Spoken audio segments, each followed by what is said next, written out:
guys, welcome back to GAYTANO's kitchen. Today we're gonna be making something that is well, going on around, very popular to make right now, and that's sushi bacon. So that's the mess right now you see here. Not really a mess, but without further ado, let's get on to how to make sushi bake and what are my ingredients. And by the way, this is my mother's simplified recipe, easy to make, very quick, especially for the busy bees. So let's go. For the rice portion of the sushi bake, we're gonna be using Japanese rice or short grain rice.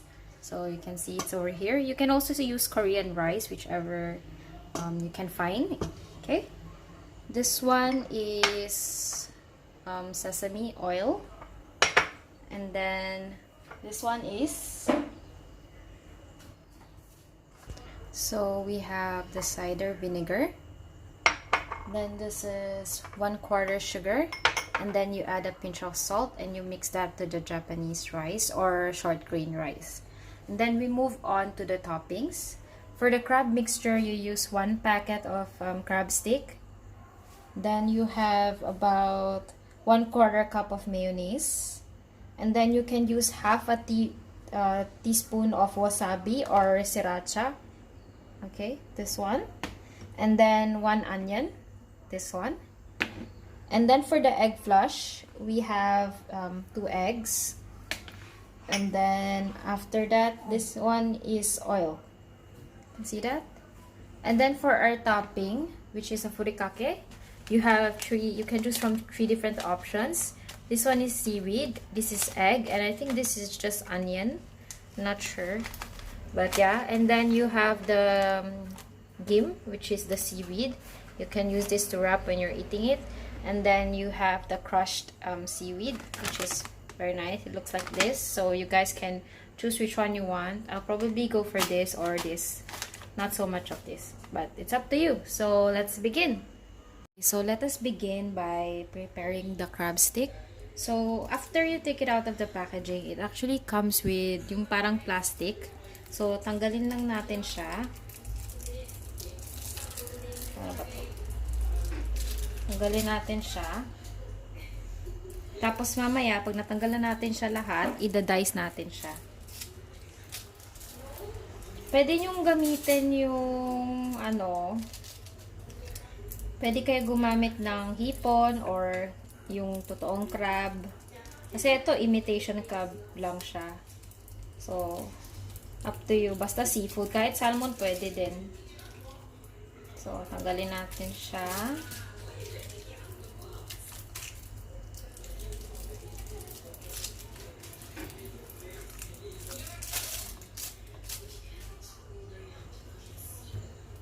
Okay.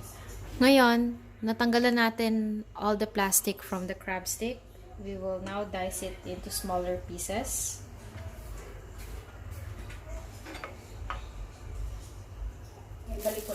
Okay, so ngayon, naka-gloves na tayo. Ang gagawin nyo lang is use a fork and then press down on it, like so. And then you can use your knife and cut it. Wait lang. Cut tayo, maninipis at maliliit. Ganito lang. Tapos, ita-transfer natin siya sa mixing bowl natin. So, meron ako ditong glass mixing bowl. Lagay natin siya sa loob. Ay, meron pa pala akong isa, hindi na So, kanina nag-hirap ako kasi nag-push. Pero meron pala siyang parang shortcut. Ano ba to? Hindi ko makita yung Meron siyang separator eh. Nasaan ba yun? So, yata yun eh. Wait, hindi ko siya mahanap. Ganito lang. Oh my gosh, I need help. Ayan, tumulong na si mama. Open lang, ganyan. Thank you po. So, yan. So, ito-press down lang natin siya. Ganyan. Press down lang. Press down mo all the way. Tapos, tsaka hiwain. Ako 1 by 1 lang kasi hindi ako eksperto. So, small, small, small. Tapos, ililipat natin siya sa, again, sa mixing bowl natin. Baka bukas pa tayo matapos dito. Please, namatay mo na lang. Tapos, wait lang. Balikan ko kayo pag na-press ko na lahat.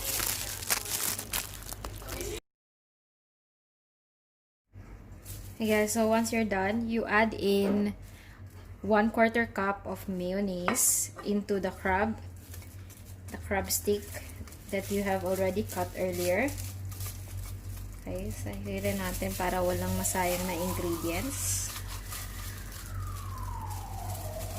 And then, i-mix na natin siya.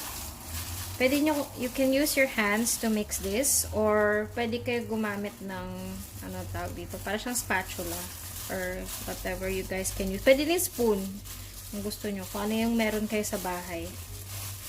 Tapos, i-mix nyo lang siya ng maigi, para lahat ng crab stick have mayonnaise on them, at para masarap siya. Pagtapos nito, wait lang, lagay ko sa gilid kasi nakakaano siya, distorbo. I-add natin yung diced onions. So, 1 diced onion to. Okay?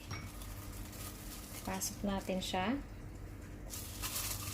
Scoop natin para walang masayang. Okay? Lagyan natin. I-mix natin siya ulit. Make sure lahat meron. Ganon. Tapos, yung kahuli-huling ingredient para dito ay yung siracha or yung wasabi.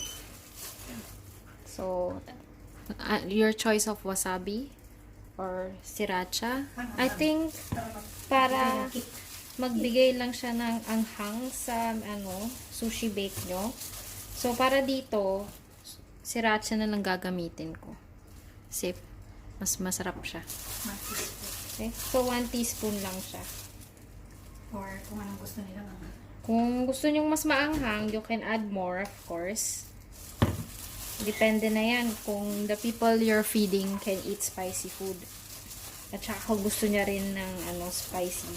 So, again, i-make sure nyo na i-mix na siya well. Pag na-mix well na siya, you can set it aside. And then, we can go on to making our egg flush. So, mix lang natin. I-ano natin yung gilid. Mix natin. Ang ganda ng kulay nyo. Maganda. Kita ba? Ayan. So, mix lang natin. Mix. Just mix it all up. And then now, you're done. Let's set it aside. Okay guys, so now let's start with our egg flush. So, we have our egg here. And I added a bit of salt earlier. So, first we beat up the egg. Make sure it's well mixed until well beaten. So, this is a total of 2 eggs. Okay. While I'm beating this egg, I already started heating the pan on medium heat. So, make sure your pan is hot enough before you add in the oil. And then later, when we're gonna put this into the pan, we're gonna use a strainer, which is like this.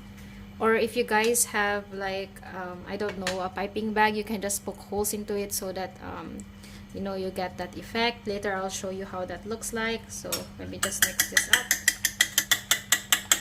Okay, I think that's well mixed enough. And then, we just check the pan. It's hot enough. We put in our oil.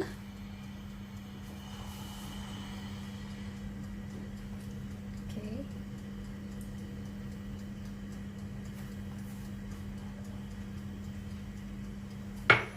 Okay, and then now we strain the egg into the pan.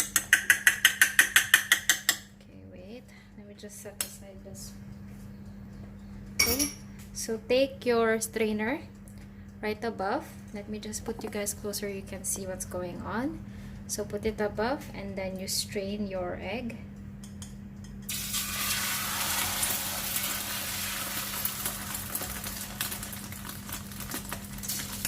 Okay. And then after that, you use this to just scramble the egg. Okay, so just keep mixing it around your pan until it's fully cooked. Okay. Continue to stir it like this. And then, once you get This mixture. this kind of results, just like how you are seeing it right now, let me just bring you guys closer again. Until you see this kind of result, then you can turn off the heat, and that's it. We can move on to making the rice. Now we will make the rice mixture. So we add the cider first, vinegar. Okay, then mix it.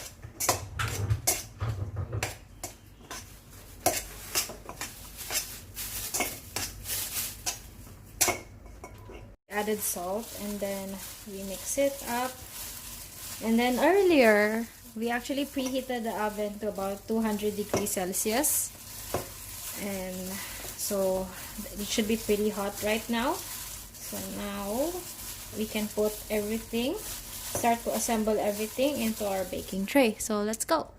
Okay, so now this is what I'm gonna be using to bake the sushi bake in. We take the rice first and layer it into the baking tray. So do it slowly, bit by bit, and then flatten it out onto the baking tray. Yeah. Okay, so my mom's helping me. Thank you, Mom. Okay, so you guys can do like that, like how she's doing it. Flatten the rice on the tray evenly. I still have a bit more left here to go.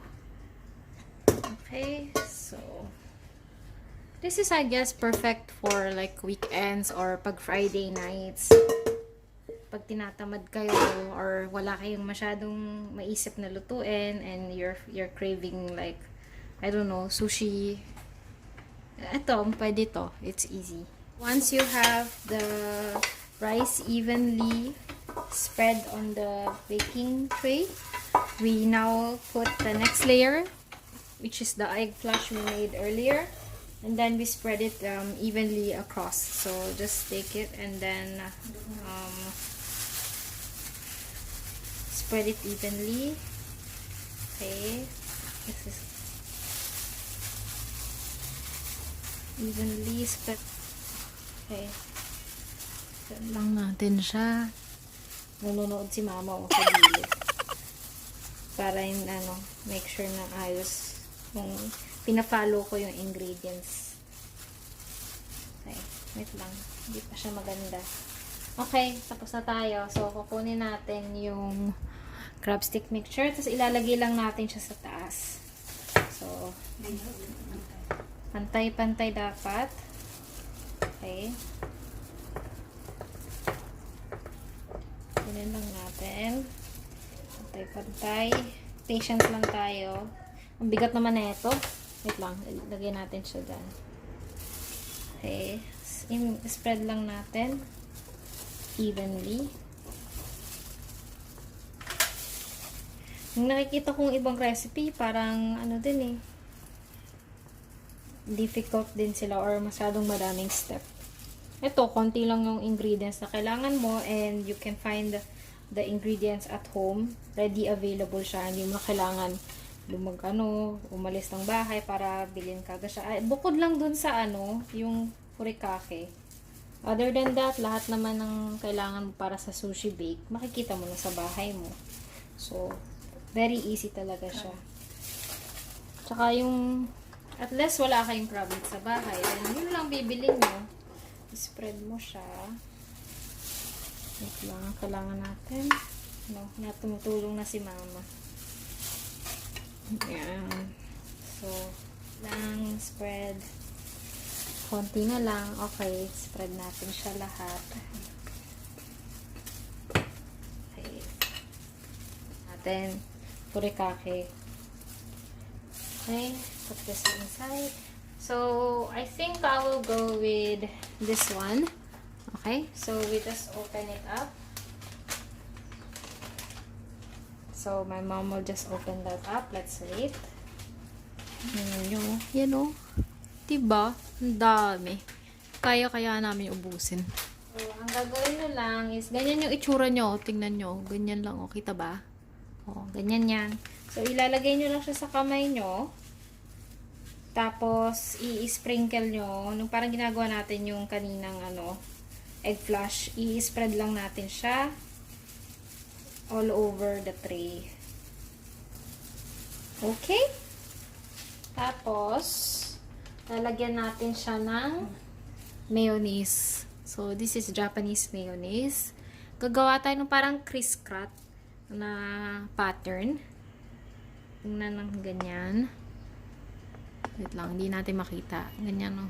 Ba, ang sarap na ng itsura. That looks so nice. okay? Si mama nag-spread niya, no? Tingnan nyo. So, pagtapos nito, ang susunod natin is yung... So, that's done. Okay? Pagtapos nito, ilalagay na natin siya sa oven na preheat natin kanina. Okay? Wait lang, iusog ko kayo para makita nyo. Okay, so just a bit of reminder. Set your oven to 200 degrees Celsius with only top heat at 10 minutes. Then you can put your sushi bake in. Okay? Dapat 10 minutes siya. Okay? So let's put our sushi bake in. Tingin ko lang yung sushi bake natin. Lagyan natin siya dito. Buksan natin. Lagay natin siya sa loob. Init. Okay. Tingnan natin. So now, Sushi bakes in there. And it's gonna bake for 10 minutes. And we'll check back on it in 10 minutes time. Okay? 10 minutes it's up. Now, time to take it out of the oven and let's see how it looks. Take on my glove. Let's see how it looks.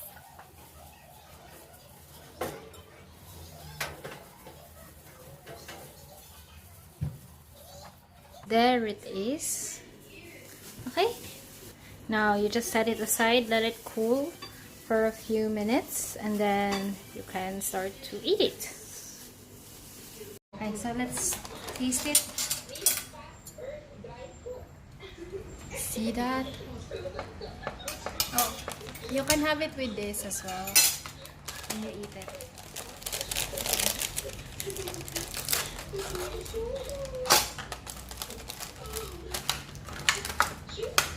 See that?